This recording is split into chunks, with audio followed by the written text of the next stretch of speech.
আজ শনিবার 29শে ফাল্গুন 2026 সালের 14ই মার্চ, মীন রাশি, মীন লগ্ন, পাইসিস সাইনের জাতক জাতিকাদের আজকের দিনটি কিন্তু এক কথায় মধ্যম প্রকৃতির অতিবাহিত হবে।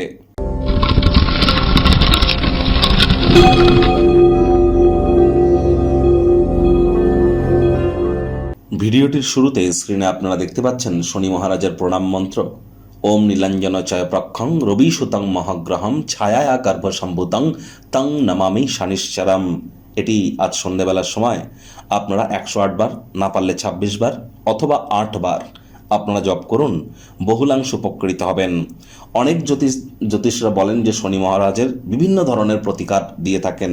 অনেকে নীলা, পীতাম্বরে নীলা বা শনি মন্দিরে পুজো দেওয়া, আবার কোনো লোহার জিনিস, চামড়ার জিনিস দান করতে বলা, সরিষার তেল দান করতে বলা। অ্যাকচুয়ালি শনিদেবের কি কোনো প্রতিকার হয়? তিনি তো কর্মফলদাতা।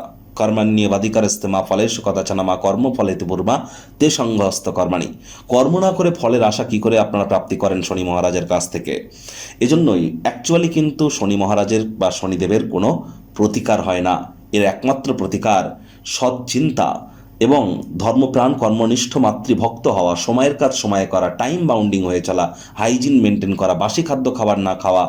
আর যারা লেবার সম্প্রদায়, শ্রমিক সম্প্রদায়ের যারা এবং যারা বয়োজ্যেষ্ঠ ব্যক্তি, তাদের সাথে সুসম্পর্ক বজায় রাখা, তাদের সেবা করা, এগুলো যদি মেনটেন করতে পারেন, চরিত্রকে যদি সঠিক রাখতে পারেন, জন্মছকে শনি যতই দুর্বল পজিশনে থাকুক না কেন, তৎসত্ত্বেও তিনি শুভ ফলাফল প্রদান করে থাকেন।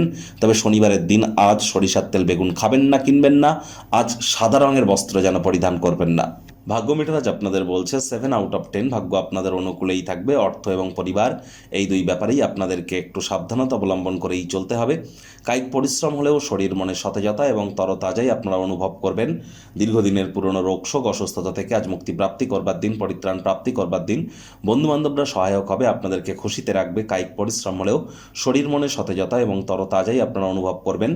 দিনের শুরুতেই আপনাদের মধ্যে অনেকেই আর্থিক ক্ষয়ক্ষতির সম্মুখীন হতেই পারেন, যার কারণে সারাটা দিন এই নিয়ে কিন্তু বিব্রত থাকতে পারেন। নিজের ব্যক্তিগত এবং গোপনীয় তথ্য প্রকাশ যেন করতে যাবেন না। চাকরিজীবীদের অফিসের পরিবেশ এক প্রকার বেশ। বস কলিগদের সাথে ভাব ভালোবাসা বাড়বে। কর্মে গতি অনুভব করবেন। নিজের মেধা, দক্ষতা, ট্যালেন্টের দৌলতে প্রশংসার পাত্রপাত্রীও আপনারা হতেই পারেন। রাজনীতিবিদ যারা আছেন, জনসংযোগ বৃদ্ধি করুন। সমাজের পপুলারিটিও আপনাদের বাড়বে। শিক্ষার্থী বিদ্যার্থীদের পড়াশোনায় মনোযোগ আরও বৃদ্ধি করতে হবে উচ্চশিক্ষার জন্য। যারা বিদেশ যাত্রার কথা ভাবছিলেন, ভাগ্যদেবী আজ আপনাদের পক্ষে নেই। সন্তান সন্ততি থেকে থাকলে তাদের দিকে সজাগ দৃষ্টি আপনারা বজায় রাখুন। হাউস ওয়াইফ যারা আছেন, দিনের শুরুটা তাড়াতাড়ি করুন। প্রেমিক প্রেমিকা, স্বামী স্ত্রী, না ভাব ভালোবাসা রোম্যান্স, না তর্ক বিতর্ক অশান্তি, কোনোটাতেই বাড়াবাড়ি যেন করবেন না। অন্যান্য দিনের ন্যায় আজকের দিনটিকে সাধারণ হিসাবে ট্রিট করবার আপ্রাণ প্রচেষ্টা আপনাদেরকে করতে হবে। শত্রুপক্ষ, বিরোধী পক্ষ আজ খুব একটি শক্তিশালী থাকছে না। পরিবার পরিজন, নিকটে স্থানীয় ব্যক্তিবর্গদের উপর জোর করে নিজের মতামতকে যেন জাহির করতে যাবেন না। ছোটোখাটো ব্যাপারে অন্যের বিষয়ে ভুল ত্রুটি ধরা স্বভাব থাকলে ত্যাগ করুন। ব্যক্তিগত গোপন তথ্যগুলিকে আজ ব্যক্তিগতই রাখুন। আজ প্রিয়জন বা কাছের মানুষজন কোনো প্রতিশ্রুতি প্রতিজ্ঞা করতেই বলতে পারে। এমন কোনো প্রতিশ্রুতি করতে যাবেন না যা আপনার পক্ষে রাখা অসম্ভব। আপনার ব্যক্তিত্ব এমন যে আজ আপনি বেশি লোকজনের সঙ্গে থাকতে বিরক্ত অনুভব করবেন। নিজের জন্য সময় বার করতে চাইবেন, পেয়েও যাবেন। এই সময়টিতে ব্যক্তিত্বের মূল্যায়ন করে কাটান।